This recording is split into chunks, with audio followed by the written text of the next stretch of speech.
Yes, you guys, what you all saying? I'm Nini FC, this is Blue Lines CV, and today I'll bring you back another news daily video. Now I'll be focusing on 4 stories today. They are going to be the latest surrounding Christensen and a potential loan move to RB Leipzig. I'll be speaking about the new club sponsor that will be replacing Yokohama Tires, so it's pretty big news today, you guys. I'll be speaking about the latest reports surrounding Angel Gomes from Man United, and of course I'll be talking about Atlanta's left wing back / left back Gosens and our move for the player. And one more thing, you guys, if you do like today's video, then smash that goddamn button. Help me get over 1,500 likes for today's video. And on that point, we get straight in with the first story for today. And that's regards to the latest surrounding the club's new sponsor that was signed officially today. But you guys, I'm going to have to quickly interrupt the first story briefly because some big news did come out earlier, and that's regards to Ruben. And you're seeing it right beside me. I don't have to say nothing. He's training with the first team. You're seeing a smile on Lampard's face. And at this point in time, the only answer we need to know is when will he return back to the first team? Now, I know a lot of people are still wondering about his calves. Listen, there's a lot of calf officers out there. I didn't realize how many guys are really preying his calves like that, but you know, good on you guys. You know what I mean? It's good that you're really that attentive with our players. It's a good thing to have, but for me, I don't know what's up with his calves. Like the way certain men are talking about his calves, like, are you telling me that you got your glasses out like this? Like, oh, I can see there's been a little shift in the diameter of his calves. Oh my God, he's going to be at least 3-4 months away. Bro, please, man, unless you're actually doing physiotherapy full time, you don't know what's up with his calves. I don't know what's up with his calves. But as I'm saying, if I'm seeing a smile on Lampard's face, and if I'm seeing this guy training with the first team today, that tells me that he can't be too far away. But anyway, let's wait for the latest reports. Let's see what happens. And at that point, move on to the second story. Actually, the first story. Who cares at this point, you guys? Next on, I'm going to talk about our new shirt sponsor in 3, the mobile network company. But before I get into anything, today's video is brought to you by the OneFootball app. The OneFootball app is the best companion app to have on the market for all serious hardcore football fans. It's all down to the ease of access, the ease in which you can get the information you want, whether that's news, transfer news, fixtures, stats, etc, etc. This is what the OneFootball app is here for, you guys. So if you guys want this, you will find a link below in the description. Now, as you guys can see on the screen, our new shirt sponsor is going to be the mobile network company 3. Now, I found this quite interesting. Let's see what the cover report had to say first though. As the website says, 3 has been the magic number for football fans everywhere. With 3 points, the rewards for success whenever a team takes to the field in a league or in a group stage game. For Chelsea supporters, the number now has extra significance with Connectivity Company 3 to be our new official shirt partner starting next season. I didn't really see too many comments in that one, but let's continue, you guys. The partnership brings together a Premier League football club and a premium brand company. Okay, sounds good. In addition, 3 has grown from being the UK's first 3G network in 2003 to being the UK's leading 5G network. Now, I feel like 5G is one of the main influences for why we've gone for this deal. It is going to really transform connectivity with super fast download speeds, etc, etc. And with the club's emphasis on how to engage fans online. You know, they put in a lot of money when it comes to the app, the 5th San app, with the club mentioning that it has 4 million downloads at this point in time, which is a ridiculous amount of number, 4 million. So no wonder that the club really want to maximize their business approach, how they connect with fans by partnering with the company in 3. Now, there have been rumours, and there's actually a tweet that came out earlier today suggesting that the potential price that 3 are paying to be shirt sponsors for the next 3 seasons will be around 62.5 million a year, which is a ridiculous amount of money. But it makes a lot of sense, you guys. I think right now with the club, with the marketing efforts surrounding the younger players in the team, it's not really a surprise that anytime it comes to any club marketing campaigns, it's full of the likes of your Tammys, your Reeses, your Mason Mounts in particular, etc, etc. So I really feel like if you're a brand and you want to partner with us, you're making a very wise decision, not only because we're only going to grow and get bigger in the next few years, but because we have that marketability in some of our young players already. So I really like that synergy, and this could be a good deal. Now, I know what some people are going to think. Nini, I've seen 3's kits right now. They're sponsoring the Ireland national team. They're looking kind of dead. What's happening? Are we going to start seeing these monstrosities next season? All I can say is relax a tiny bit, you guys. Let's not forget that it's Nike. They're the ones that make the kits. 3 just slap their logo on the kit. That's all it is. And maybe if we see things from a different perspective, you know, the 3 logo isn't too big. It doesn't take up too much space. And I prefer that. You know, I'm sick and tired of shirt sponsors just literally destroying just how nice these shirts look, to be honest with you guys. So, you know what, it's an interesting move. Guy Lawrence having some thoughts here. You know, since he's come on board, he's really helped transform the club's commercial activities. And honestly, in all aspects of this club right now, everything's on the up. Everything's looking good. I've never felt this excited as a fan for many years, you guys. So I trust what the club are doing. They've got everything patterned and planned. Let's see what happens. And on that point, you guys, we do move on to the second story for today. And that's in regards to the latest surrounding Angel Gomes from Man United. Now, the latest reports are stating that with Angel Gomes and Man United not really coming to any agreements when it comes to him agreeing on a new contract with them, well, it means that other clubs have turned their interest to the player.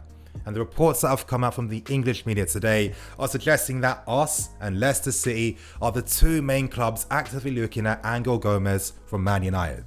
At this point in time, Angel Gomes is currently earning 10k per week. Man United have offered him a new deal that's worth up to 30k per week. So with wage demands like that, it's not going to be that hard, you guys, to fulfill them, match them, or even give him a bigger contract. And I think when it comes to a player like Angel Gomes, someone that's had a very big reputation in this country for a long time right now, and as is typical in modern day football, you know, if you're a young player making your name from the early years, early stages, coaches, managers, staff, they're always going to keep an eye out for you. And this is why someone like an Angel Gomes has such a massive reputation in England right now. Now, if we were to sign Angel Gomes, does that imply that he's going to move straight into the first team? I'm not too sure. I feel like he's really lacking a lot of match experience at this point in time. Compare him to Mason Mount. The amount of games that Mason Mount's accumulated compared to Angel Gomes says a lot.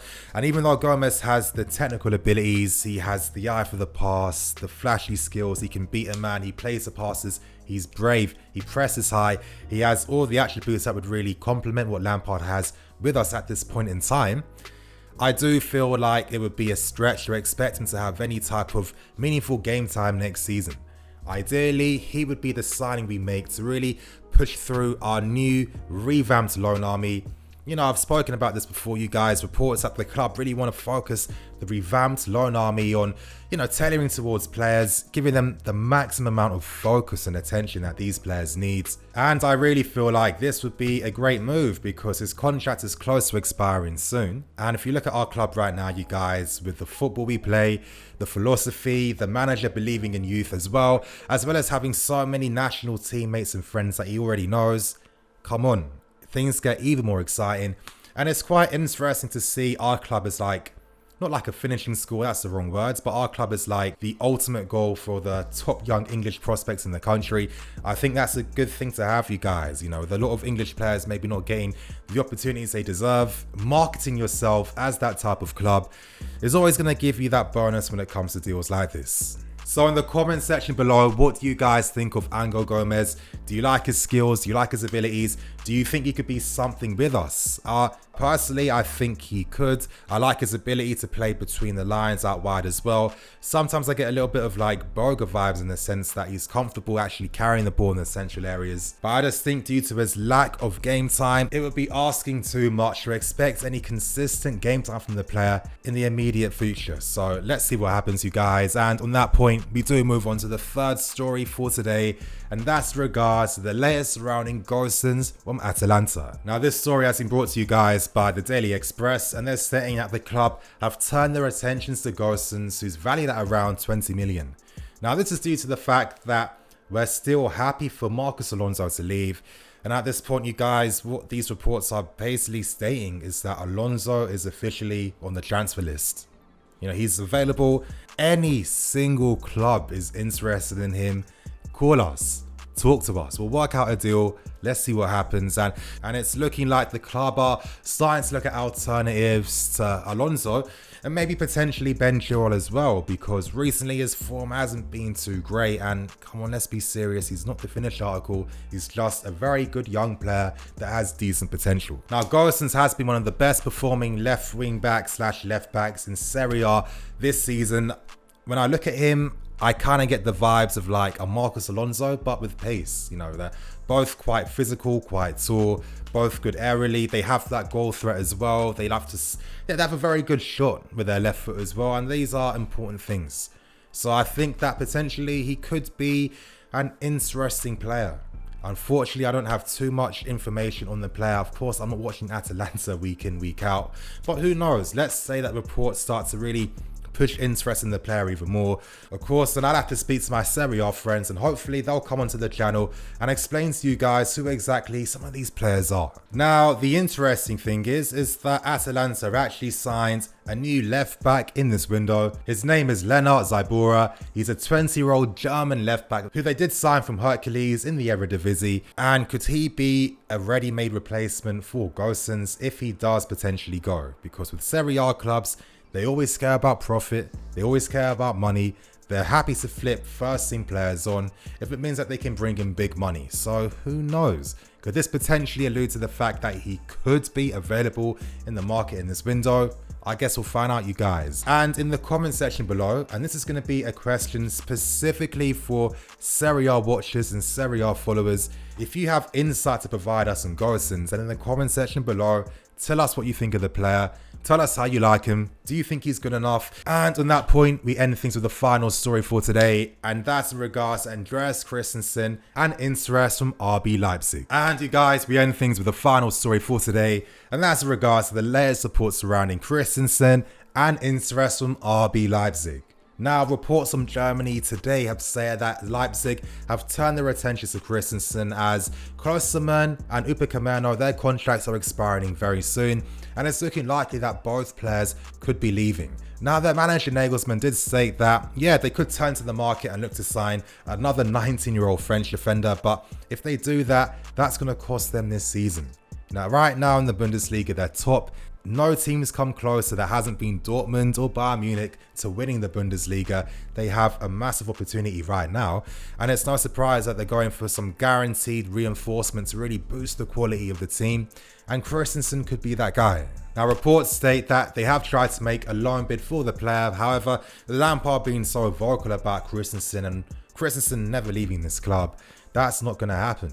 Anyway, that might not put off Leipzig. As I was saying earlier, they have made a 5 million loan bid plus an option to buy at 30 million, but they would still be interested to come back in this summer to make a bid for the player. I think it's quite funny in that sense because we've already loaned them Ethan Ampadu and he's barely played. I think he's made 2 sub appearances. He can play as a centre back. Personally, I think he's better playing as a centre-back, but maybe there's a reality when it comes to Ethan. When we first signed him, I thought he was a promising, good young player, but I never saw him as one of our best young players, not at all. So his development isn't really surprising me. I think it's normal, to be honest. But anyway, getting back to things, would this be the wisest move to let Christensen leave to Leipzig? Who knows? Now, ideally, if you ask my personal opinion, I would like to keep the player. I believe in his abilities, and I'm still hoping to see him and Zuma partnering. Let me put that aside, and let's think of the bigger picture. Now, someone in Timo Werner who's having an absolutely ridiculous season this year. He's basically saying that he's going to be leaving Leipzig at the end of this season. So Leipzig are going to be open to offers. Now, let's say they were interested in some of our players, let's say Christensen in particular. Would they potentially be involved in a deal that would involve Christensen moving to Leipzig, with us getting Werner for a reduced fee? Who knows? Crazier things have happened in football. But just take what I said as a hypothetical situation. You know, Werner could actually work here, playing as an inside forward, playing alongside Tammy. He would definitely have his uses at this club. But would it be worth letting Christensen leave? I'm not too sure, because for me, Christensen is one of those players where if he signed for Leipzig, he had an absolutely mad season for them, well, his value is going to double just like that. it'll be worth 50 to 60 million, and that's going to be a lot of profit that Leipzig would most definitely get from cashing on the player. I think he has that potential, and for that reason I think it's wise to believe in him, remain patient, and just let him grow, because recently, he has shown that he is good enough to play for us. He's put in some very good performances, and I like that Lampard and many other players behind the scenes really believe in the player. So let's hope that he goes to another level and really does his thing. But you guys, on that point, I'm going to wrap things up and keep things moving. Thank you for watching. Please like, comment and subscribe. I'm Nini FC. This is Blue Lion CV. I'm going to see you guys later with another video, so I got you guys.